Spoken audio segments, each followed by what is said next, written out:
तुम्ही पाहत आहात MCN न्यूज मराठी। शिवसेना जनसंपर्क कार्यालय मेहकर येथे बुलढाणा लोकसभा मतदारसंघासह विविध भागातून आलेल्या नागरिकांशी केंद्रीय मंत्री नामदार प्रतापराव जाधव यांनी संवाद साधत त्यांच्या समस्या जाणून घेतल्या।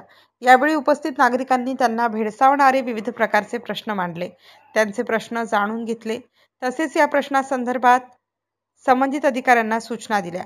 माझ्या मतदारसंघातील नागरिकांचा हाच विश्वास सार्थ ठरवण्यासाठी आणि त्यांना दैनंदिन आयुष्यात भेडसावणाऱ्या समस्या सोडवण्यासाठी तसेच शासन दरबारी रखडलेले प्रश्न जलद गतीने मार्गी लावण्यासाठी नियमित स्वरूपात केंद्रीय मंत्री आपल्या भेटीला जनता दरबार उपक्रमाचे आयोजन करण्यात येत असते। या प्रसंगी त्यांच्या समस्या सोडवण्यासाठी सदैव तत्पर असून सर्वतोपरी प्रयत्न करत राहणार असल्याचा विश्वास नागरिकांशी संवाद साधत असताना व्यक्त केला। MCN न्यूज मराठी करिता प्रमोद मिश्रा।